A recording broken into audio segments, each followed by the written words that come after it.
Hello everyone, and welcome back to another video. So today I'm going to be playing this game. It's called Our Life. I think Beginnings and Always is the full title. And it just seemed like this really cute, queer game. And so I was like, fuck yes please, give me that right now, put it in my mouth. Actually, that sounds a little weird, but you know what? It's whatever. Tutorial time?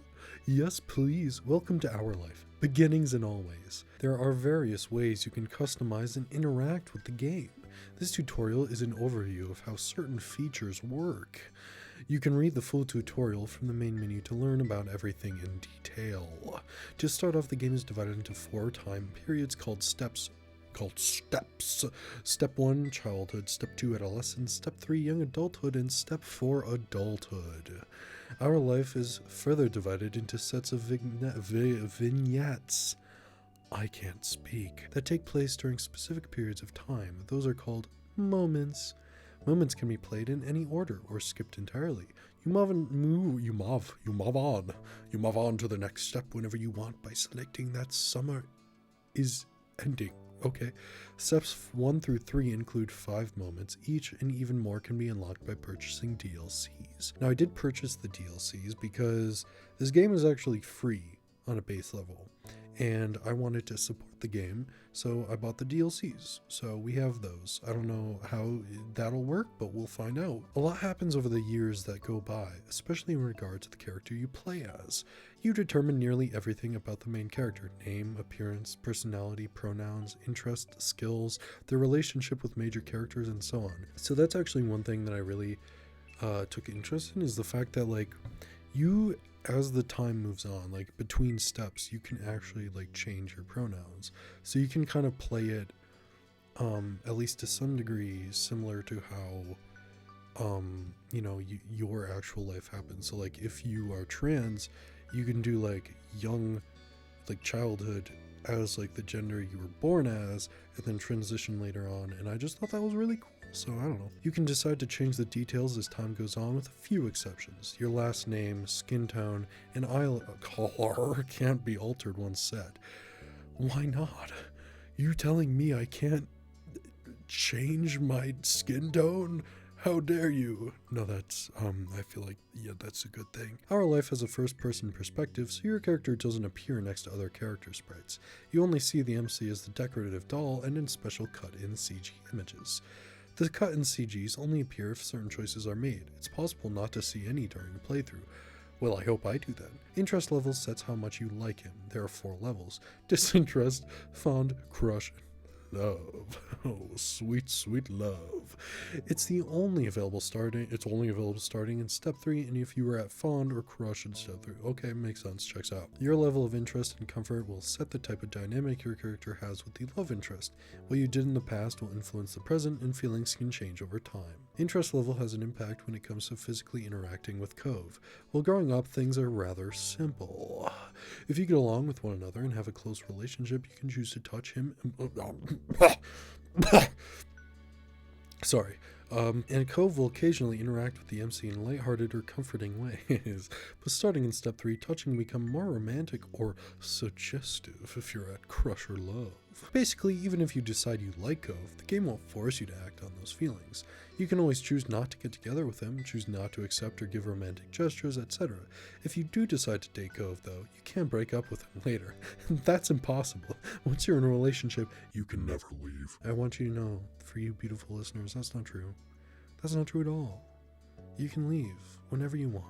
It's okay. And it isn't only the MC who is impacted by your decisions. Cove grows and changes over the years. How he's treated and what he experiences helps shape who he becomes. In step 2 and 3, Cove's personality, appearance, and interests will vary based on what happened in the previous step. It's something of a mystery exactly how your decisions end up changing him. You can try to guess as you go along. Or, if you prefer, you can also just design your own ideal Cove directly using the Cove Creator option that pops up at the beginning of steps 2 and 3. Making the choices you want is always more important than making a choice because you feel like you have to in order to get a certain result. When a choice does appear, usually you'll see that hovering the cursor over an option shows a certain color: yellow, blue, or green. The colors aren't related to specific points or efforts, they're only there to give a bit of insight on the tone emotion of the choice, since text alone can potentially be read in more than one way.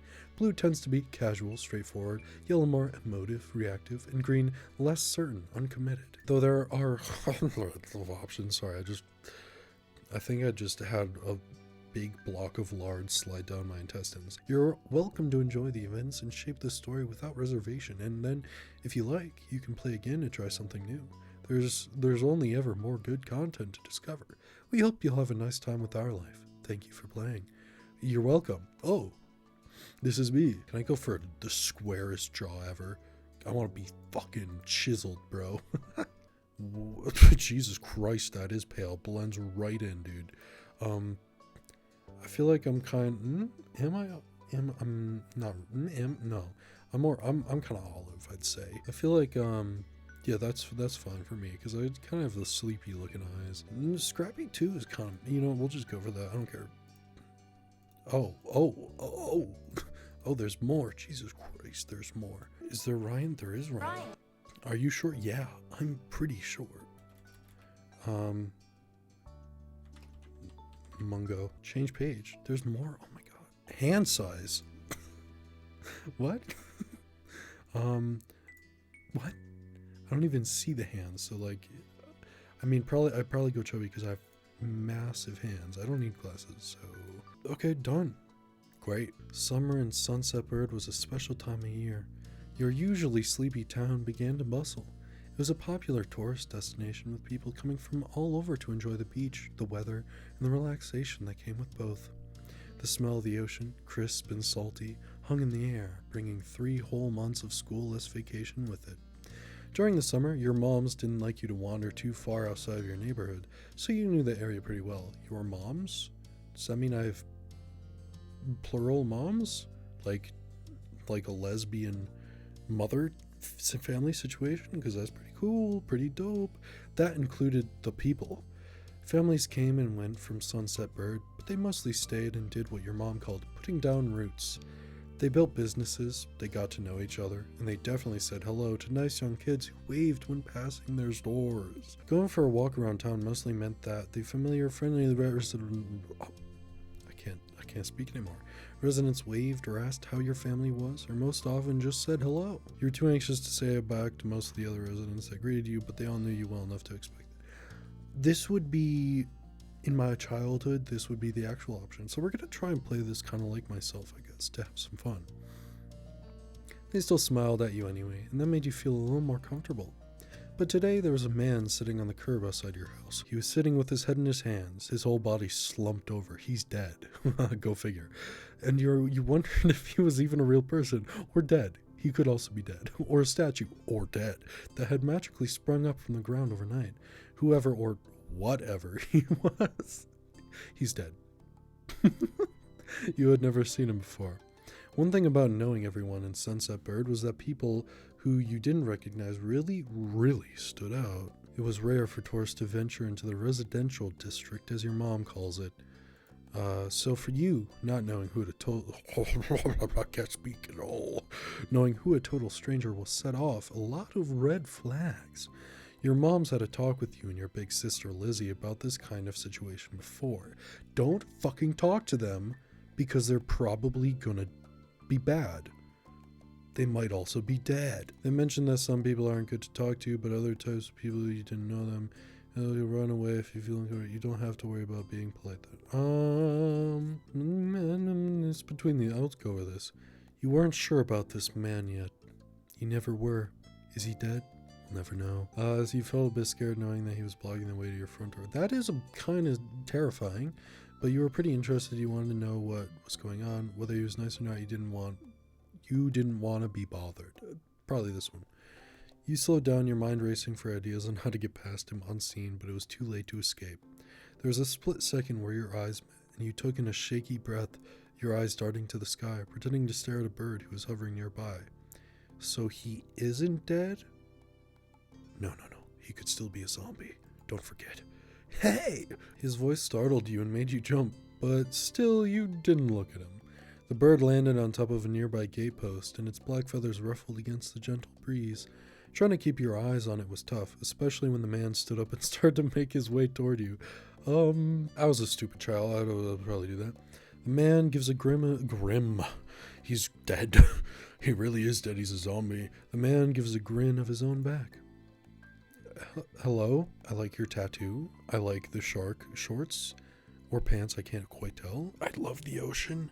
So far this man is giving me good vibes. Do you live around here? What's your name?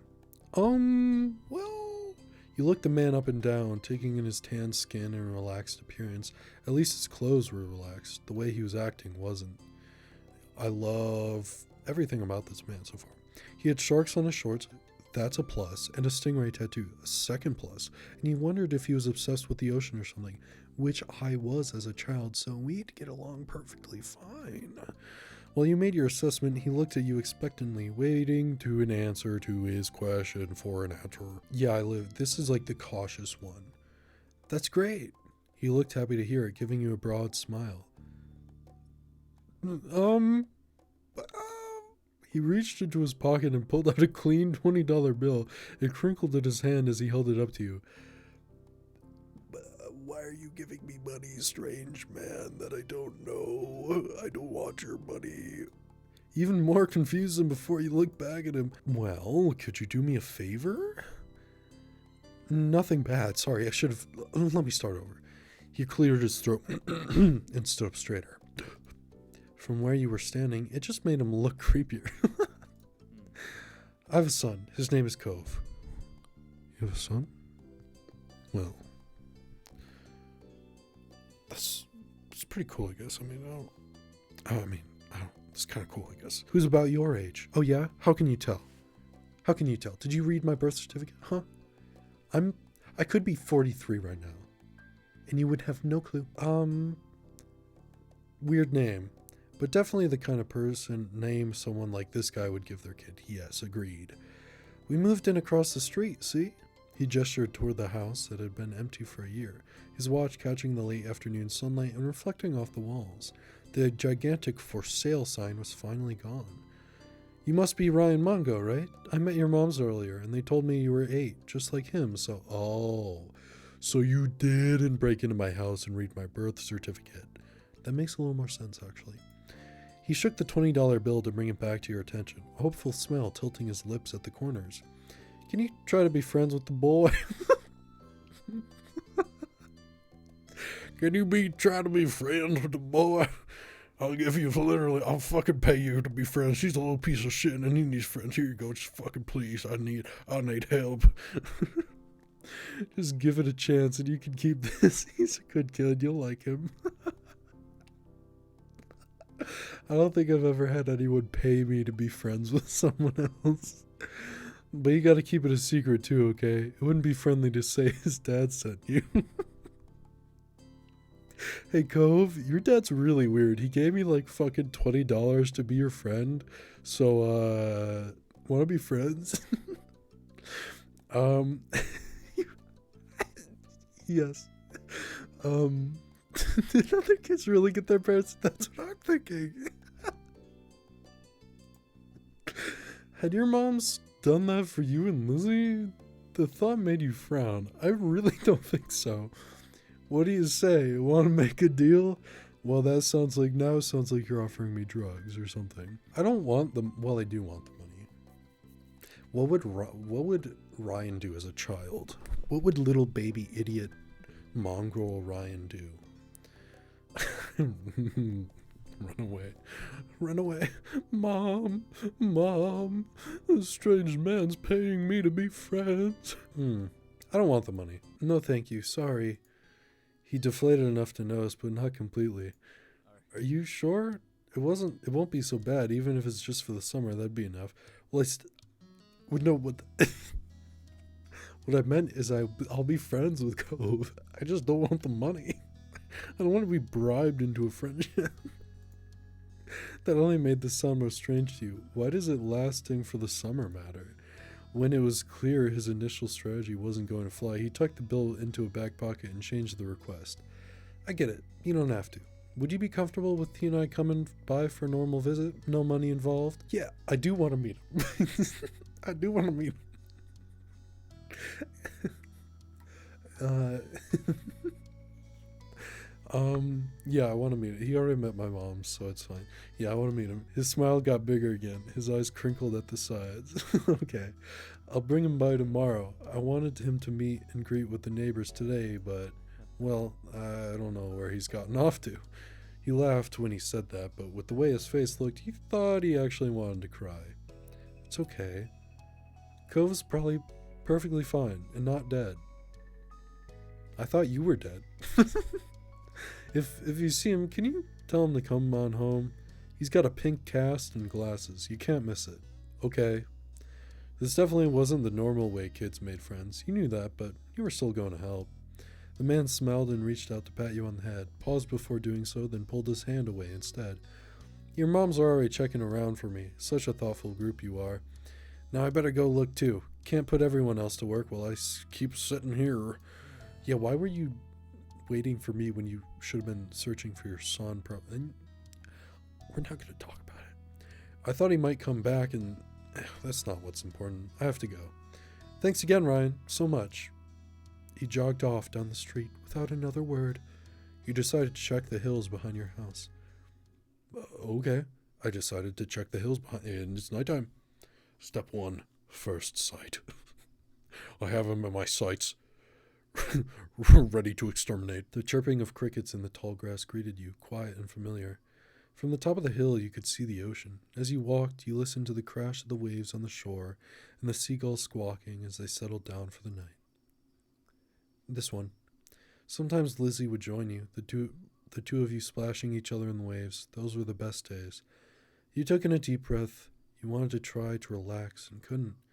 You weren't sure what, but something told you that you weren't alone, so you glanced around. Oh, hi. I'm assuming you're Cove. There was a boy sitting at the top of one hill, almost completely hidden within the long grass and white flowers surrounding him. His head was buried in his knees, staring ahead by himself.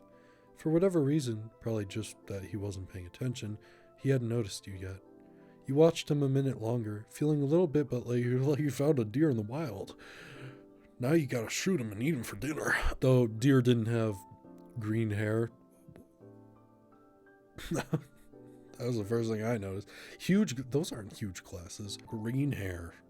But this new boy did. Why do you have green hair, might I ask? Are you an alien? Are you a fucking alien? You watched as it fluttered softly around his face in the breeze. After a few more seconds, you took a deep step. Why can I not fucking read? You took a step forward, then another, and then he glanced your way. His aquamarine eyes reflected the light of the moon. You stopped, raising a hand to acknowledge him and show you weren't scary. Hey, Space Kid, what the fuck? Hi. Hi. With a start, he jumped to his feet, his hands balling into fists at his sides. Bro, I'm not... You alright? He didn't say anything, just stared at you in a strange way. He'd been crying. There were traces of tears on his cheeks and his knees, soaking the hem of his shorts, and his eyes were still shining with a few more. You'd obviously caught him off guard. His pink cast seemed to glow in the twilight, though when he caught you staring at it, he hid his arm behind his back. Something the man earlier had said stuck out to you. Cove? Something the man said earlier stuck out to you. What was it? Money. Friendship. No. The name of the kid. Ah. Eyes wide, he studied you. How'd you know that? I'm all-knowing. I wouldn't say that as a kid. Now I would, but not as a kid. I met your dad. Oh. So is this your hill? He gestured with his uninjured arm to the patch of grass surrounding you, his face falling at the prospect. I can leave if it is. You can't own a hill, idiot. Fucking loser. Get wrecked. Why am I bullying this poor kid? Why not? How could you? You just do. I had a hill back home. Well, this still isn't mine. Oh. He sat back down with a thump, resting his chin on his knees again. Curious about the strange new boy with the odd dad, you sat on the patch of grass next to him. The pure white flowers that covered this hill rocked back and forth gently as the stars twinkled above. The way they dotted the sky made them seem like flowers too. The night wind was cool as it traveled over the ocean and up the hill, chasing away the heat from the afternoon sun. Why are you here? A quiet hiccup escaped Cove as soon as you asked the question. Almost like they'd never stopped, his tears started up again with a vengeance. Oh, I'm so sorry.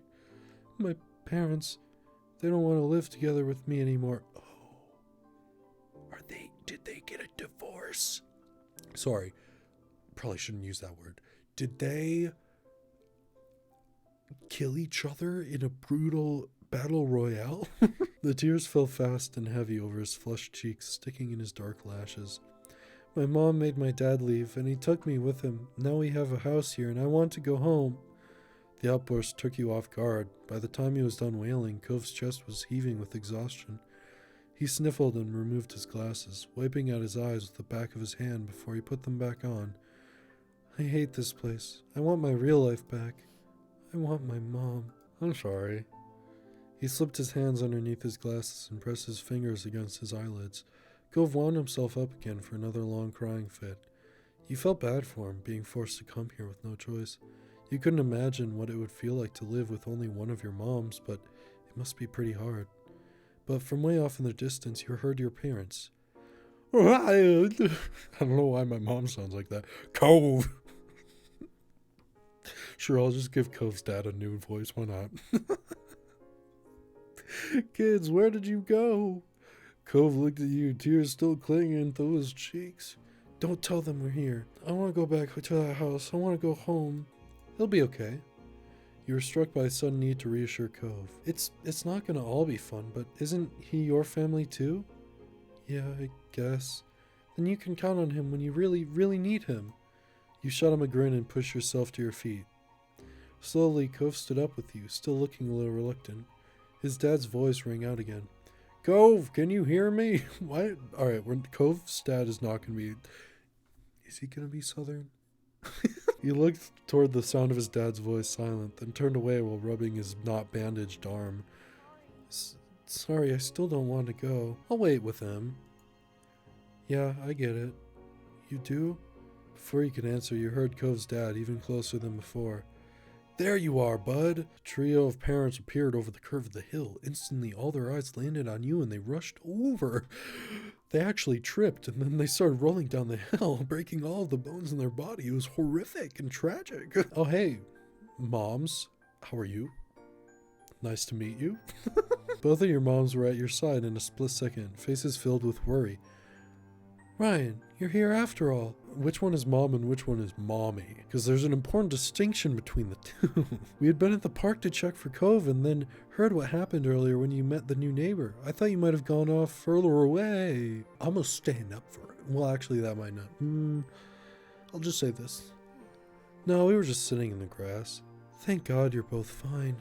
Were you two having fun out here? Well, Cove was kind of just crying as I was just kind of like sitting there, so not really. You looked over at Cove, who was wiggling against his dad's tight hug and pushing at his arms.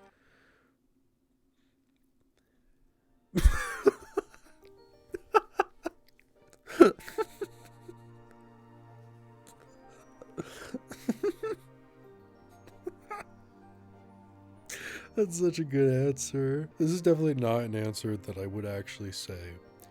But me being a content creator, I'm interested to know where this answer goes. He's good. I think I'm gonna marry him. You nodded, smiling slightly. Oh, that's wonderful.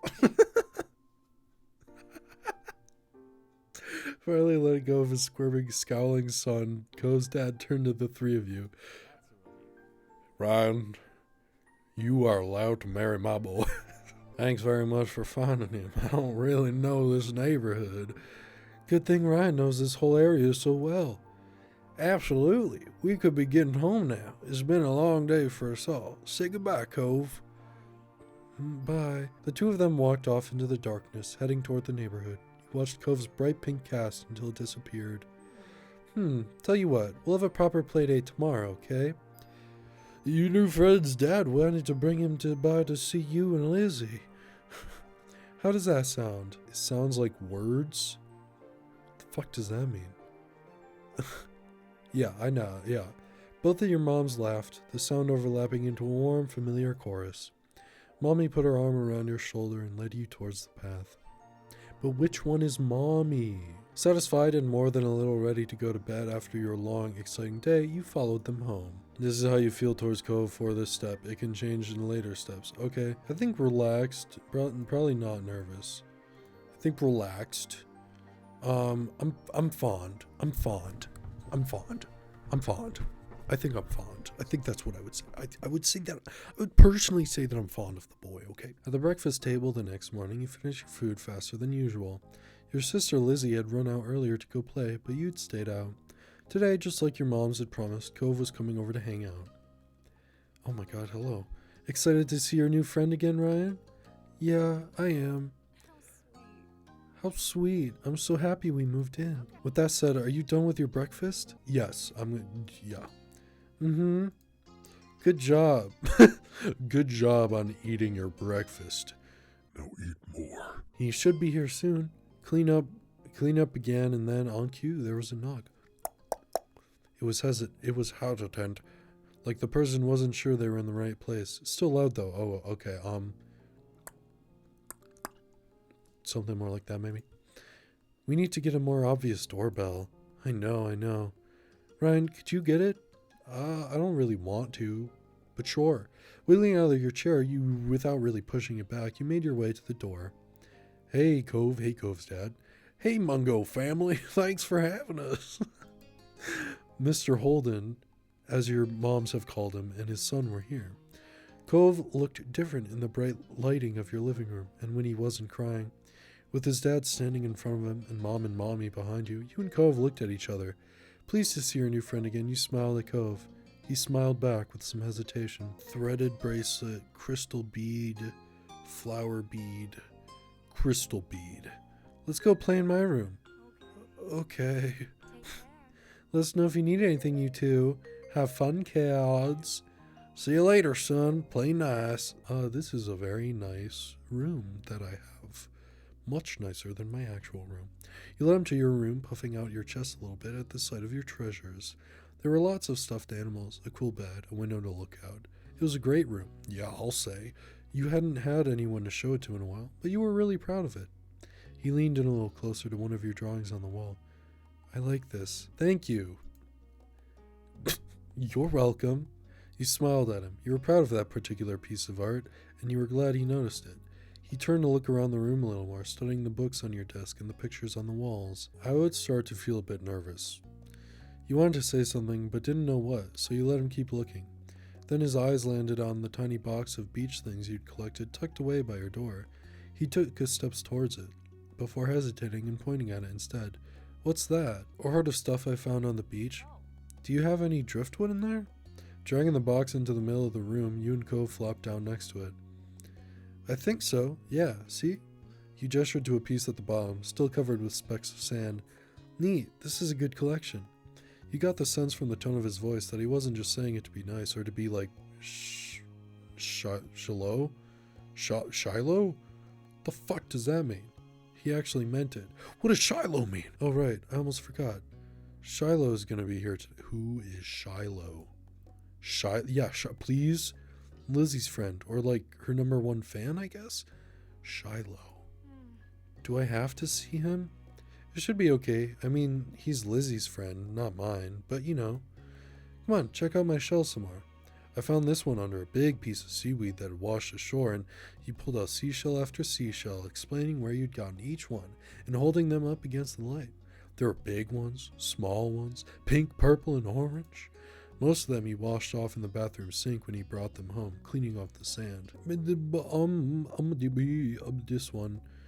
You were really proud of your shell collection, and it made you happy that Cove was interested in it too. Apparently fascinated either by the stories or by the shells themselves, Cove listened with what looked like a full force of his attention. It was a new experience to be the center of such dedicated focus. But Cove hadn't been mean to you, so you didn't mind. You smiled at him every now and then while showing him your collection. Kids, come down to the living room.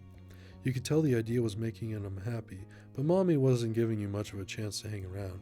Cove hadn't been like this meeting you. You guessed it was because he thinks you found each other by accident, and not that a parent made it happen.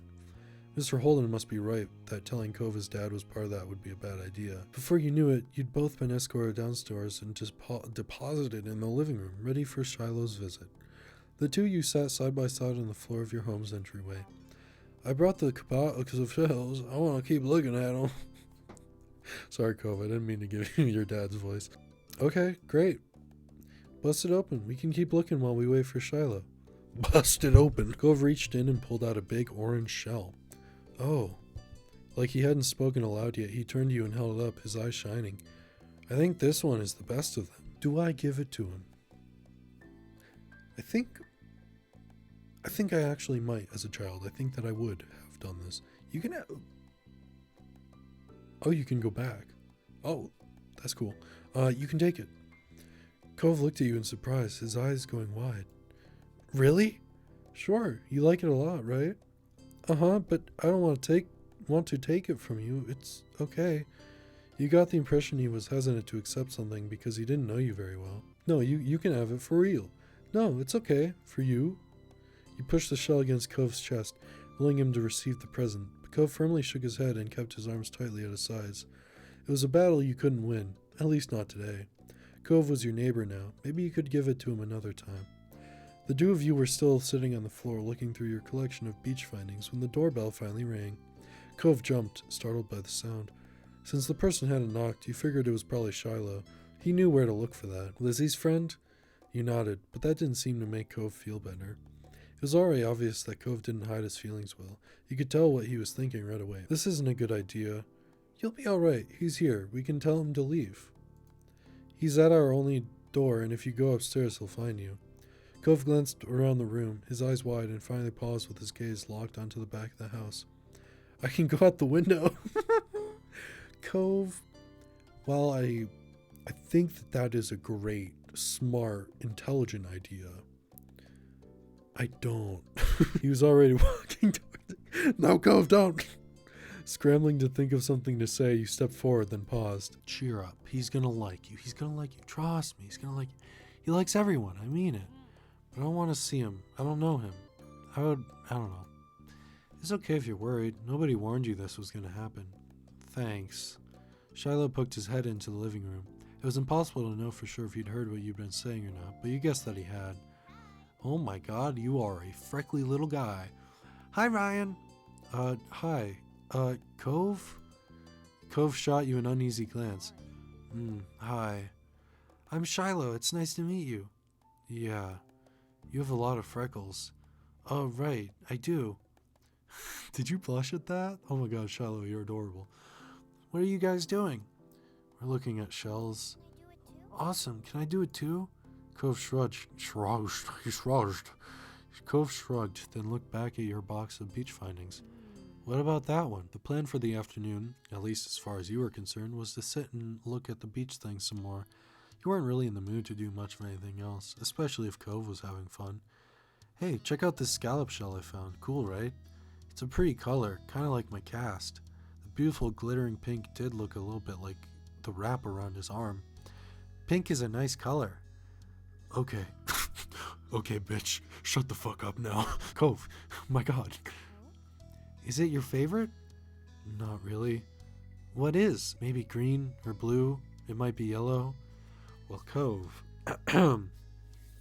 My eyes are green, so if you say green first, anyway. Oh, those are all cool. I guess. I like those colors too. Awesome. Both of them smiled. Like usual, it didn't take long for Shiloh to get fidgety. Lizzie was his favorite. Without her around, Shiloh didn't seem to know what to do with himself. And Cove wasn't like your sister. He wasn't that much like you either. He's a little bitch. Is Lizzie coming back? Don't know. Where'd she go? I think she's at the beach, probably. Is she playing at her park? Cove's eyes lit up at the mention of the park, and he looked towards you. There's a park? Yeah, but it's old. Can you show me? I want to go. He started getting up before you had even answered, and Shiloh jumped up beside him in excitement. Really? You do too, Ryan? Right, Ryan? The park is fun. No, I hate it. Fuck you. Sure, I love the park. Yeah, it's right at the beach, so there's lots of fun stuff to do, and lots of sand. It has a jungle gym and a bunch of swings. That sounds like it could be cool. So are we going to find Lizzie? I don't know. I never really wanted to see her. I just want to check the park out. Adrift without any direction, Shiloh finally turned to you. Okay. He perked up. Both boys wanted to go. It was only fair. After getting permission from your moms, the three of you were ready to head out. It was a short walk to the park. Lizzie had convinced your moms that it was so short she should always be allowed to walk there by herself. When you found her, she was hanging on the jungle gym, swinging back and forth. Hey, Lizzie. Her face lit up when she saw you, her big brown eyes going wide. Ryan, Shiloh. Hi. She dropped to the ground and landed with a soft thud in the sand. In a split second, Shiloh had abandoned you two and scrambled over to stand by her. You were used to being left out when it was just the three of you, but now Cove was here. You wondered if he would leave too. Who's that? It's Cove. He's new. I remember. Hi, Cove. Welcome to my park. Nobody ever comes to play here, so this is where we get together. She gestured widely with her arms as if to present the area to the newcomer.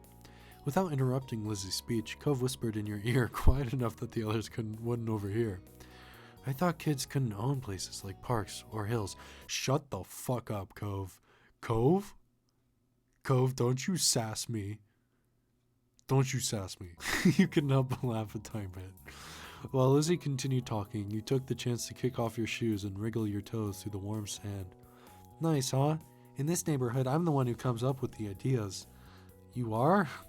Yeah, I am. Who else could handle this job? Lizzie is the oldest. By a lot. My mom said you're Ryan's age.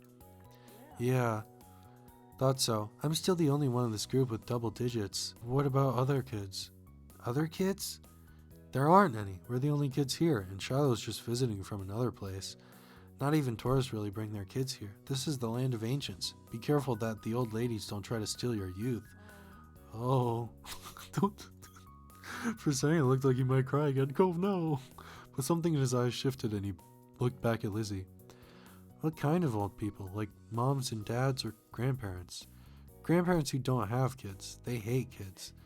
Why? We haven't done anything. Only some of them don't like it. You interjected quickly, hoping Lizzie wouldn't take things too far. Cove sniffled, his forehead creasing with worry.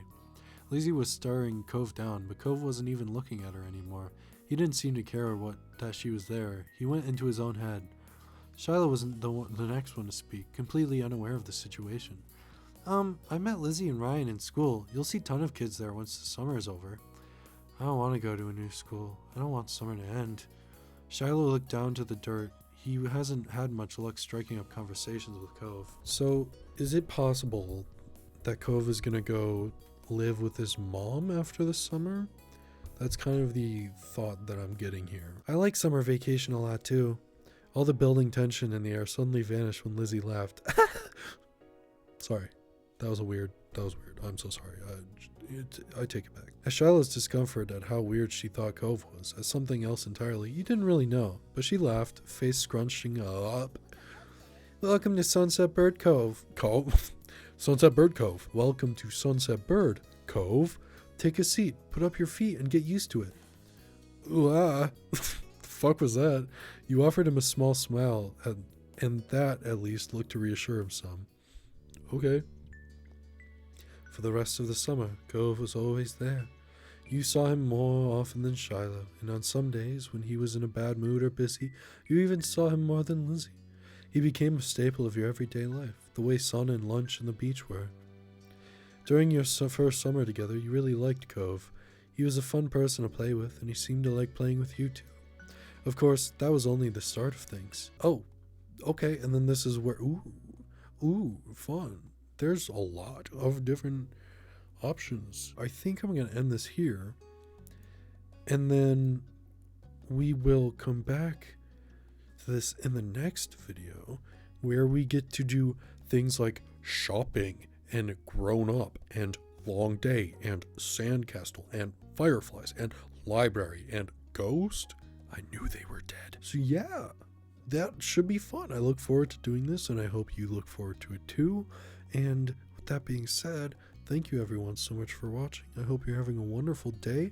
I have a Patreon if you want to check that out. Totally don't have to.